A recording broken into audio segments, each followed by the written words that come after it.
Morning students. Last time हमने second semester का chapter number 6 किया था। उसके 2 पार्ट थे और इसके अलावा उसके जो क्वेश्चन आंसर थे वो भी हमने किए। अब हम करेंगे चैप्टर नंबर 7 आम पण होय।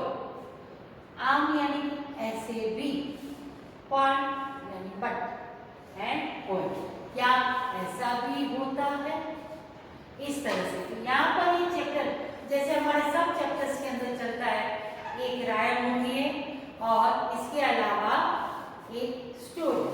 तो सबसे पहले हम ये रायम करेंगे। रायम से रिलेटेड जो स्टोरी है वो भी मैं आपको बताऊंगा। तो यहाँ पर चैप्टर नंबर 7 जो है आमपण होय, यहाँ पर क्वेश्चन मार्क है यानी ऐसा भी होता है।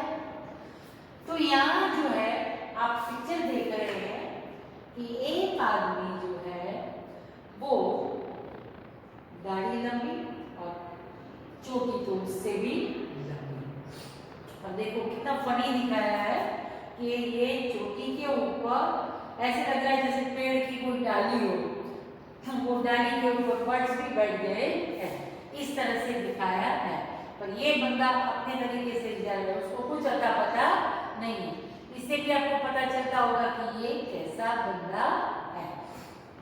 तो दूसरी बात क्या देखी हमने कि वो गधे पे बैठ के जा रहा है, लेकिन उसकी जो पोटली है वो यहाँ पर गधे के पास नहीं रखी हुई है, बल्कि कहाँ रखी, अपने सिर के ऊपर, ताकि गधे को बोझा लगे नहीं। है ना फनी कि खुद गधे पे बैठा है और अपने सिर पे उसने पोटली रखी है। ऐसी ही स्टोरी आपने कभी सुनी होगी अकबर एंड बिरबल की। चलो अगर नहीं सुनी है तो रायम से पहले मैं आपको वो स्टोरी सुनाती हूँ। अकबर एंड बिरबल, बहुत सारी स्टोरीज है उनकी। बिरबल जो है वो अकबर की कोर्ट का बहुत ही इंटेलिजेंट आदमी था और खास उनका मंत्री भी था। अकबर और बिरबल राजा है, बादशाह है, दिमाग में कोई भी ख्याल आता है तो वो सीधा उसको बोल देते हैं। इसी तरह से और बिरबल जो है वो थियोरेटिकल नहीं जाता था, बल्कि सोच समझकर अपनी कॉमन सेंस से वो उसका प्रॉब्लम सॉल्व कर देता था। कि राजा तो कुछ ना कुछ मुझे कहते रहेंगे तो उसके पीछे भागना नहीं है, पर बहुत ही स्मार्टली अच्छे तरीके से उसका जवाब देके उसकी प्रॉब्लम का सॉल्यूशन कर देता था। तो यहाँ पर भी एक बार बादशाह अकबर और बिरबल ये दोनों जने ऐसे चलते चलते महल के चारों ओर जो कोडिया था वहां पर घूम रहे थे कि अचानक बादशाह के मन में ख्याल आया कि हमारे राज्य के अंदर बड़ा मूर्ख आदमी कितने होंगे। चलो ठीक है, मूर्ख आदमी यानी फुलिश, जिसको जो कम दिमाग यूज करता है, तो ऐसा मूर्ख है वो तो चलो फिर भी मिल जाएगा, लेकिन उससे भी बढ़कर महामूर्ख कौन होगा, मुझे ये ढूंढना है। ऐसे करके उसने बिरबल से कहा, क्योंकि बिरबल उनकी हर बात मानता था। इसीलिए बादशाह ने कहा जा बिरबल, तू है ना, मैं तेरे को 1 हफ्ते का टाइम देता हूँ और मुझे 5 जो है मूर्ख ढूंढ के दे। तो बोले कि अरे बादशाह ये क्या आप कर रहे हैं।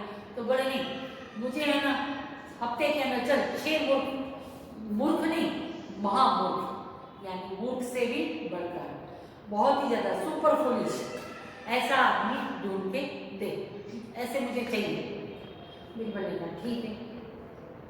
ऐसे करके वो अपने घर को चला गया। दूसरे दिन सुबह वो जा रहा था, तब रास्ते में उसको एक आदमी मिला और वो आदमी जो है यहाँ गधे पे सवार है, वहां पर घोड़े पे सवार था। घोड़े पे सवार था और उसके पास घास, जो सूखी घास होती है ना, वो घास का एक बंच था पूरा। और वो बंच जो है वो घोड़े पे नहीं, अपने सिर पे रखकर एक हाथ से घोड़े की लगाम और दूसरे हाथ को सिर पे रखा हुआ था। ये बिरबल ने देखा, बड़ा अजीब है, घोड़े पे जा रहा है तो घोड़े की यहाँ पर पीठ पे रखने की बजाय अपने सिर पे रखे, एक हाथ से घोड़ा चला रहा है तरीके से, ऐसे कैसे हो सकता है। याद आया, क्लिक हो गया एकदम से। बादशाह ने महामूर्ख ढूंढने का बोला है ना, चलो हो गया। और घुड़सवार को कहा, अरे भाई जरा रुकना। बोले क्यों? तो बोले मुझे आपसे कुछ काम है। बोले क्या? तो बोले मुझे समझ में नहीं आ रहा, आप घोड़े पे सवार होके जा रहे हैं, आपने सिर पे घास को क्यों रखा है, घोड़े की पीठ के ऊपर क्यों नहीं? तो वो बंदा बोला, आपको पता है मंत्री जी? तो बोले क्या? आप देख रहे हैं ये घोड़ा कितना दुबला पतला है, कितना वीक है। अब ये दुबले पतला और वीक घोड़े के ऊपर एक तो मैं बैठा हूं, ऊपर से मैं अगर घास रखूं तो भला वो बेचारा बैठ नहीं जाएगा दब के? इतना तो सोचो कि मैं इतना भारी बैठा हूं, उसके ऊपर ये घास भी रखूंगा तो बेचारे की हालत खराब हो जाएगी। इसलिए उसको तकलीफ ना हो, इसके लिए मैं तो उसके ऊपर बैठ गया, लेकिन मैंने अपने सिर पे बोझा रख दिया। बीरबल ने समझा कि वाह, जिसकी तलाश थी वो आदमी मिल गया। बोले आप अपना नाम और पता तो देखो। बीरबल ने अपनी डायरी निकाली और नाम और पता लिख लिया। तो इस तरह से यहाँ पर भी ये स्टोरी तो काफी लंबी है कि उसने और भी ढूंढने थे, पर यहाँ पर ये इससे कनेक्टेड है, इसलिए मैंने आपको बताया कि ये जो है ये गधे पे बैठा हुआ है। इसी तरह से वो आदमी भी घोड़े पे बैठा था, उसने अपने सिर पे घास रखा था। यहाँ पर इसने अपनी पोटली रखी है कि घोड़े के ऊपर ज्यादा वजन नहीं आए। अरे बंदा आप बैठे हो, आपके ऊपर है तो वो वेट तो आने वाला ही है ना। इसी तरह से बीरबल ने जो है एक आदमी को कहा कि भाई आप क्या रात के अंधेरे में ढूंढ रहे हो? वो भी स्ट्रीट लाइट जैसा था, दिया जल रहा था, वहां ढूंढ रहा है। तभी बीरबल ने उसको पूछा तो उस आदमी ने कहा कि मेरे हाथ से सोने की अंगूठी नीचे गिर गई है, इसे मैं ढूंढ रहा हूँ। तो बीरबल ने कहा चलो मैं आपको हेल्प करूँ? बोले यहीं कहीं गिरी है ना। तो बोला दोनों जने ढूंढने लगे। फिर इसके बाद और भी 2-4 राहगीर आए, रास्ते पे से जा रहे थे, तो उन्होंने भी ढूंढना शुरू किया, पर किसी को भी काफी देर तक नहीं मिली। तो उसने पूछा कि भाई ये अंगूठी तो आप बता रहे हो कि गिरी थी, पर कहाँ जाएगी इतनी, यहाँ पूरा हमने ढूंढ लिया। तब वो आदमी बोला, अरे अंगूठी तो दूर गिरी है, पर उधर अंधेरा है, उजाला तो यहाँ है ना, यहाँ दिया जल रहा है, फानस जल रहा है, इसीलिए मैं यहाँ ढूंढ रहा हूँ। फिर वाह वाह, ये दूसरा बंदा भी मुझे मिल गया। सोने की अंगूठी कहीं दूर गिरी है, पर फानस जो है लालटेन का उजाला यहाँ है, इसकी अंगूठी यहाँ ढूंढ रहा है। इससे अच्छा और क्या हो सकता है? लाओ आपका नाम पता दे दो। इस तरह से उसने ऐसे करके जो कारपेंटर था उसको ढूंढा। फिर उसके बाद एक आदमी जो है उसकी हीरे की अंगूठी जो है नदी में नहाने गया तो मिट्टी के अंदर डाल दी, मिट्टी का ढेर था उसमें डाली। तो फिर उसको पूछा कि फिर कहाँ कौन से ढेर पे डाली? तो बोले जहाँ पर एक ऊंट की तरह का जो एक बादल है आसमान के अंदर, वो वहां पर था, उसके नीचे ही मैंने डाली थी। अब आसमान में जो बादल होते हैं वो बादल तो ये चलते रहते हैं, वो बड़ा एक ही जगह टिकेगा कि वो अंगूठी को ढूंढेगा। तो इस तरह से उसने 4 ऐसे महामूर्ख को ढूंढा और फिर वो गया बादशाह के दरबार में और कहा कि मैंने आपके लिए महामूर्ख ढूंढ लिए। बादशाह बड़े खुश हो गए, बोले चलो बुलाओ। बुलाया, 4 जने। बादशाह ने कहा मैंने तुमको 6 बोले थे, 4 नहीं बोले थे। बोले हाँ 6 है। तो बोले कहाँ है 6? ये तो 4 ही है। तो फिर उसकी सबकी तारीफ करी कि उन्होंने क्या क्या कारनामे किए, वो चारों को बताया। तो बोले देखो बादशाह ने कहा बीरबल ये तो 4 ही है, 5वां और 6ठा का। तब बीरबल ने कहा 5वां महामूर्ख मैं हूँ और 6ठे महामूर्ख बादशाह आप गलत मत मानना, पर आप हैं। बोले वो कैसे? बोले देखो राजा महाराजाओं का काम है अपनी प्रजा की देखभाल करना, उनके प्रॉब्लम को सॉल्व करना, पर आप वो सब छोड़ के महामूर्ख ढूंढ रहे थे, इसलिए आप भी महामूर्ख हैं और आपकी बातें सुनकर ढूंढने वाला मैं भी महामूर्ख हूँ। तो इस तरह से 4 ये और 5वां और 6ठा बादशाह और बीरबल ये भी महामूर्ख है। तो इस तरह से उन्होंने 6 महामूर्ख ढूंढ के दिए। तब राजा को अकबर बादशाह को लगा कि सच में बीरबल ने मुझे सच बात कही है कि बाबा इज ए किंग, मुझे बहुत कुछ काम करना चाहिए, ऐसे महामूर्ख ढूंढने की फालतू बातों में टाइम जो है स्पेंड करना चाहिए नहीं। तो थी ना मजेदार स्टोरी, है ना। अब आगे तो यहाँ पर ये जो है इस तरह से जा रहा है, इसीलिए उसके लिए एक रायन बनी है 2 फुटनी, 1 फुट 2 फुट, ये हमारा यूनिट है ना मेजरमेंट का। तो 2 फुटनी दाढ़ी ने 4 फुटनी चोटी, गद्दा ऊपर बेसे 200 माथे मुंह की पोटली। 2 फुटनी दाढ़ी ने 4 फुटनी चोटी, गद्दा ऊपर बेसे 200 माथे मुंह की पोटली। ठस ठस जाए फस फस थाय, ठस ठस जाए फस फस थाय, चोटली ना झूलाમાં બેસી પંખી ગીતો ગાય, ચોટલી ના ઝૂલામાં બેસી પંખી ગીતો ગાય। ચોટલી ઉડે ફર ફર, દાઢી ઉડે સર સર, ચોટલી ઉડે ફર ફર, દાઢી ઉડે સર સર। ગદ્દાની પૂંછડી લાંબી લસ લસ, टागे रोजे थर थस थर थस। तो यहाँ पर ये जो बताया है कि उसका पूरा डिस्क्राइब किया है कि किस तरह से ये आदमी दिखता था, कैसे वो गधे के ऊपर जा रहा है।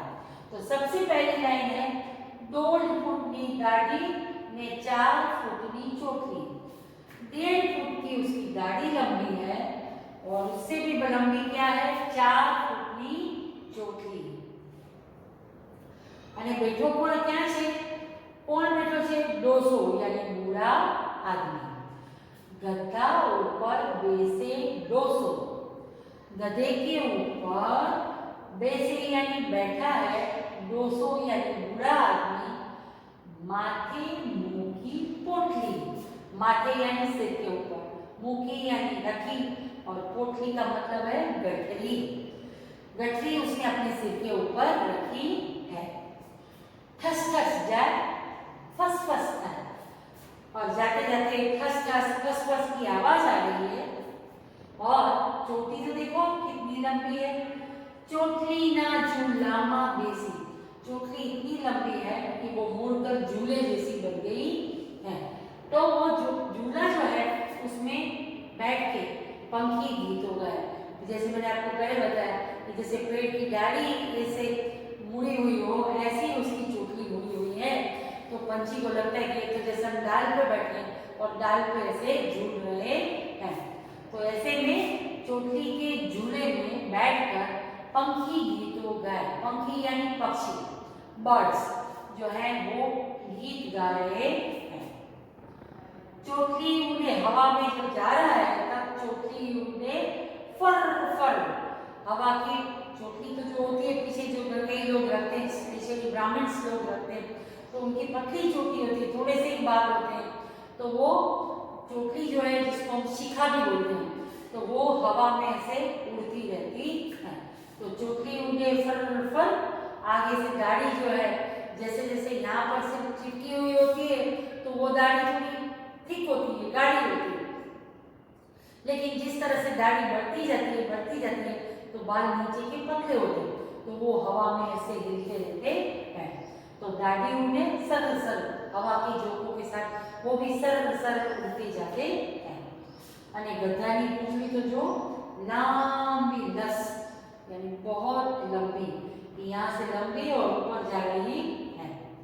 गद्दानी पूंछड़ी लंबी लस, टागे दूजे थर थस, और बेचारा ठंडी के मौसम में जा रहा है तो थर थर थर थर कांप रहा है। तो उसको भी ठंड लगती है, क्योंकि जैसे हम इंसान को भी अभी हमको भी विंटर में लगती है ना, हम स्वेटर या थर्मोवेयर कुछ भी पहनते रहते हैं कि ठंड ना लगे, क्योंकि वो हमारी हेल्थ के लिए अच्छा नहीं। पर जानवर तो बेचारे ऐसे ही बिना कपड़ों के घूमते हैं, लेकिन भगवान ने भी उनके लिए रखा है कि उनकी स्किन जो है वो एकदम थर्मोवेयर जैसी होती है, उसको जल्दी से ठंडी गर्मी आप धूप में देखते हैं गाय बिल्ली कुत्ते सब बाहर घूमते रहते हैं ना, हम तो जरा सा फैन के नीचे या एसी के नीचे से हटते हैं तो भी हम परेशान हो जाते हैं, मम्मी किचन में होती है तो भी डांटती है इतनी गर्मी में मैं काम कर रही हूँ, है ना। पर कुत्ते भी तो बेचारे ऐसे ही ऊपर आसमान नीचे धरती ऐसे ही रखड़ते रहते हैं, लेकिन उसको प्रोटेक्ट करने के लिए ईश्वर ने उसके ऊपर जो चमड़ी दी है, स्किन दी है, वो जो है वो एकदम प्रोटेक्टिव होती है। हाँ, होती है उनको गर्मी, पर डायरेक्ट हीट का इतना असर होता नहीं, और उसको भी ठंडी लग रही है और इसीलिए वो थर थर ध्रुजे, ध्रुजे यानी शिवरिंग करना, कांपना, थर थस थर थस। ये जो रायम लिखी है उसका नाम है रमणलाल सोनी। तो यहाँ पर आमपण हो यानी ऐसे भी होता है, इस तरह से हमने यहाँ पर रायम की। लास्ट टाइम भी हमने जो रायम की थी मुरब्बो, मुरब्बानी मजा, ये रायम भी आपको याद करनी है, मेमोराइज करनी है और नोटबुक में लिखनी भी है। और दूसरी है ये, टोटल हमको सेमेस्टर में 2 रायम सीखनी है। एक जो हमारी चैप्टर नंबर 6 की थी मुरब्बानी मजा, एंड देन आमपण और दो फुटनी डाली, क्योंकि उसके बाद भी तो आ रहे हैं राइम्स एंड गीत, पर वो थोड़े लंबे हैं जो आपके लिए डिफिकल्ट होंगे, इसलिए आपको ये और मुरब्बानी मजा ये दोनों आपको मेमोराइज करने हैं। तो यहाँ पर ये जो हमारा राइम वाला पार्ट है वो कंप्लीट हो रहा है, और यहाँ मेरे को लगता है आप सबको समझ में आ गया होगा कि किस तरह से यहाँ पर उसको डिस्क्राइब किया गया है। तो ये जो राइम है वो आपको नोटबुक में लिखना है, और उससे रिलेटेड जो भी क्वेश्चन आंसर्स होंगे वो मैं आपको पीडीएफ के थ्रू भेजूंगी। तो आप खाली नोटबुक में ये लिख के रखना और रोज गाने की प्रैक्टिस करना। 2 फुटनी दाढ़ी ने 4 फुटनी चोटी, गद्दा ऊपर बैसे 200 माथे मुखी पोटली। इस तरह से आप गाते रहेंगे। अगर आप क्लास में होते तो मैं आपको, जैसे क्लास में मैं एंटर होती हूँ तो बच्चे वही गाना शुरू कर देते हैं, बट अभी हम सब आपको मिस कर रहे हैं। बहुत एंजॉय करते थे हम लोग क्लास के अंदर, ऐसे राइम्स गाते थे, एक्स्ट्रा राइम्स भी गाते थे, पर अभी ये सब एक्स्ट्रा स्टोरीज, एक्स्ट्रा राइम्स, ये सब अभी वीडियो में पॉसिबल नहीं होता है। सो हम ईश्वर से यही प्रार्थना करेंगे कि हम जल्दी से जल्दी ये कोविड का जो प्रॉब्लम है वो सॉल्व होना